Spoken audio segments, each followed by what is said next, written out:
Le retour de la palette. Hier, c'était le bilan de la Ligue des Champions, des 6 journées, le bilan total, l'analyse, etc. Aujourd'hui, on passe à l'Europa League. Hier, la palette était un peu chafouin parce que la Ligue des Champions, trop prévisible, etc., etc. Et ben, on va voir si c'est la même chose avec l'Europa League. Et puis, j'ai un invité, Carlos Baleba, qui s'est qualifié brillamment. C'est un symptôme de ce que j'aime dans l'Europa League, c'est qu'on découvre des nouveaux clubs. Bon, bien, Brighton, on commence à connaître en première ligue, mais il se trouve que pour l'Europe, c'est complètement nouveau. Et d'ailleurs, la fête était géniale hier soir. Ouais, c'était très génial pour nous. Tu as profité de ces moments parce que c'était presque émouvant de voir tout le stade, tout le monde super content d'être premier de groupe et pour la première fois où Brighton faisait la Coupe d'Europe. Ouais, c'était époustouflant, mais c'était un grand match aussi qu'on a fait. On a été très contents de cette victoire. Bon, tout le monde a été très content, les supporters, le staff, l'équipe. Et c'était le plus important et nous avons eu un objectif d'être premier du groupe. Alors vous étiez très très mal parti dans la compétition. Est-ce que tu jouais d'ailleurs au début? Parce que tu joues de plus en plus, c'est de plus en plus titulaire, mais au début de la compétition, tu jouais ou pas trop encore?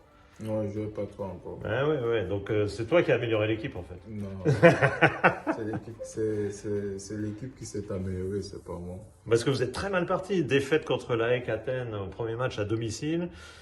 Contre l'OM, au bout de 20 minutes, il y a 0-2. Vous vous êtes dit à ce moment-là, c'est fini l'Europe, on va passer au travers? Non? On s'est Ah pas ouais? dit que c'était fini. Ouais. Il fallait plutôt pousser, travailler. Et en travaillant, toute l'équipe a mis tout ce qu'il fallait dans les phases de poule pour aller au prochain round. Et on a eu cette première place de poule en Europa League. Et ça fait très plaisir. Alors j'aimerais savoir un petit peu dans l'esprit du groupe et à l'intérieur du groupe à Brighton, si vous étiez un tout petit d'Europe et vous étiez un peu timide au départ en disant bon on va voir comment ça se passe, ou si un peu à l'anglaise, hein, parce que les Anglais sont parfois très sûrs d'eux, bon on est une équipe de première ligue et on va s'imposer, on va y aller. Quel était un peu l'état d'esprit au tout départ de cette campagne? Non, l'état d'esprit autour de cette campagne, on n'était pas très sûr de nous, pas comme on dit à l'anglaise et tout. Chaque équipe peut prouver ce qu'elle a et montrer de quoi elle est capable. Donc, on prend toutes les équipes comme toutes les équipes de première ligue ou de championnats différents. Donc, il fallait juste travailler. On n'a pas été timide, mais on a juste eu des erreurs, des petites erreurs, mais ça va, on les a gommées. Et puis, il y a eu les résultats à la fin. Ah oui. Et puis, Carlos, il y a eu quand même deux matchs un peu clés. On en a vécu un hier soir face à l'OM. Le match aller lui-même a été un peu clé avec un retour à 2-2 sur la fin.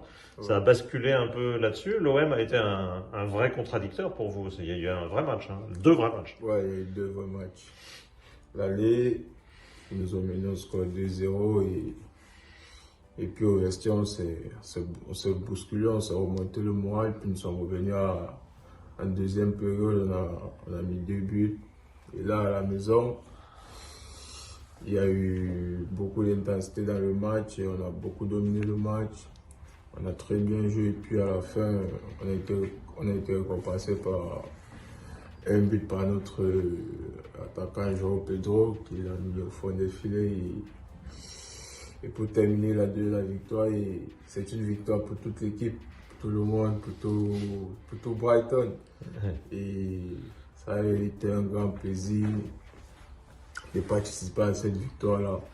Ouais, c'était la fête. Oui, c'était la fête. Et toi aussi, tu découvres un peu ces sommets européens. Je découvre aussi, mais après, ça apporte ses fruits, ils sont premiers. Et puis tu as retrouvé ton pote, Mouguet, qui était en face, un ancien des brasseries du Cameroun comme toi. Ça, le petit côté humain en plus. Ouais, plein de joueurs africains en plus hier soir. Ouais, il y a eu plein de joueurs africains, mais j'ai plus parlé avec Mouguet et Simon, le gardien de but.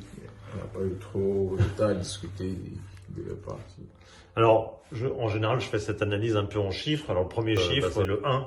1 pour Brighton. Grosse surprise. Enfin, grosse surprise, en tout, peut-être pas parce que vous êtes un représentant de la Première Ligue, mais malgré tout, pour une première en Afrique, en Coupe d'Europe, pardon, pas en Coupe d'Afrique, eh bien, premier, c'est pas mal. L'OM a quand même surmonté sa déception. ne pas être en Ligue des Champions, parce qu'eux, ils sont passés par les barrages de la Ligue des Champions, ils ne se sont pas qualifiés. Ils ont quand même surmonté, ils ont fait un parcours honorable malgré tout l'OM. Ils auraient pu être premiers de groupe, hein, ils l'ont été pendant longtemps premiers, et à la fin, c'est vous qui les coiffez. Ouais. Ils pouvaient terminer premier, mais on a eu ce qu'il fallait dans le cœur. Là, ce moment-là, la guerre. Mais l'OM, quand même, une vraie équipe, quand même. Ouais, ils ont une vraie équipe. C'était un bel adversaire. Donc l'OM, dans son groupe, surmonte. L'autre chiffre, c'est 3, parce que les 3 clubs français se sont tous qualifiés, mais ils sont tous en barrage. Donc nuance, parce que autant pour Toulouse, je dirais que c'est plutôt formidable que Toulouse, qui est mal classé en France, ait réussi à se qualifier. Autant pour Marseille et Rennes, qui dominaient leur groupe, qui étaient premiers jusqu'à la dernière journée. Petite déception. Rennes a perdu contre Villarreal également sur la fin. Et finalement, ils passent deuxième. Ce qui a une des grosses conséquences, parce que quand vous êtes premier, et je pense que dans le vestiaire de Brighton, on a beaucoup parlé de ça, quand on est premier, on est qualifié direct pour les huitièmes de finale. Quand on est deuxième, on va un tour de barrage avant, une sorte de 16e de finale, et contre les troisièmes de Ligue des Champions. Alors c'est pas pareil, j'imagine qu'à Brighton, on avait évalué il fallait vraiment être premier, quoi. En fait, je sais pas si on a pensé à cela, mais le coach, il vous l'a pas dit. Notre objectif, c'était de terminer premier du tableau. Et le coach a insisté dessus, et puis voilà, nous sommes premiers, on a fini premier du tableau, et c'est ce qu'il fallait. Et être heureux, rendre heureux la population, le peuple de Brighton, et le staff, les joueurs, tous, ils étaient tous heureux. Et également moi, bien sûr. Non, mais c'est vrai, c'était une vraie fête, c'était très marquant, parce que je suppose qu'au Real Madrid, de Manchester City, ils sont qualifiés premiers de leur groupe en Ligue des Champions, ça n'a pas créé une émotion parce qu'ils sont habitués. Ouais. Brighton, il y avait une vraie émotion, une ferveur. Donc pour finir ce chiffre 3, attention, parce que l'an dernier, il y avait également 3 clubs français en barrage. Nantes, Monaco, Rennes, et les 3 avaient été éliminés en barrage, et du coup, le coefficient UEFA de la France en avait souffert. Et puis le dernier jour, c'est le dernier chiffre du jour, c'est 8. 8 comme les clubs de Ligue des Champions qui vont rejoindre l'Europa League, donc tu en croiseras peut-être dans le parcours. Mais peut-être que je vais te rassurer en citant les clubs, parce que finalement, c'est quoi? C'est Benfica qui a fait 4 points dans son groupe, Newcastle, qui est un gros club, mais qui n'a fait que 5 points, le Celtic 4 points et encore en gagnant le dernier match, l'Étoile Rouge 1 point, l'Antwerp 3 points et encore en gagnant le dernier match, Galatasaray 5 points, Braga 4 points, et finalement le très gros club des barrages, c'est Lens. C'est celui qui a fait le plus de points, qui a fait 8 points dans son groupe, qui n'était pas très loin de se qualifier.